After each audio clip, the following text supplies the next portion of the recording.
Hello everyone, and today we're gonna see how we can activate Microsoft applications.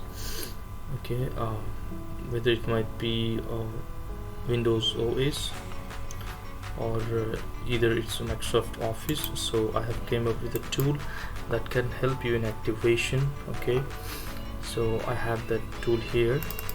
Just once you install Office or Microsoft Windows operating system, then you just run this application, that is Reloader. Okay, for this application I'll give you the download link in the description. You can go ahead and download this particular tool from the link, and make sure you just disable your antivirus. If you have Windows 10, you can just click here and double click on Windows Defender.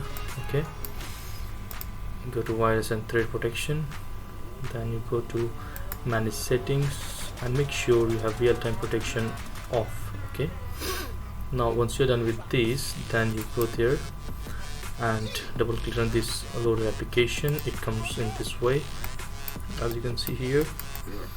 Okay, click on I accept.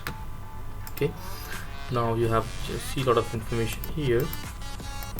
So what you can do, if you want to activate Windows OS, you just checkbox this one and click on activate. Mine one is already activated, so I don't want to do that.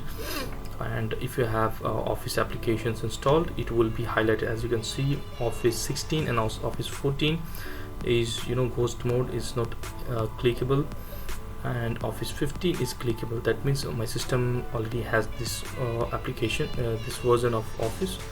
So whatever you want to activate, just this is for Windows OS, and all these three for Microsoft Office. Okay, so whichever you want to activate, just checkbox. Okay, checkbox and click on active.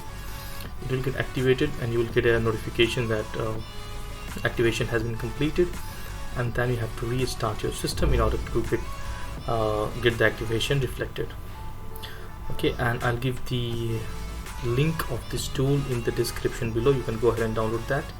And that's all for today, guys. If you have any queries, please do mention your questions in the comment below. Thank you so much, and you have a great day. Bye bye.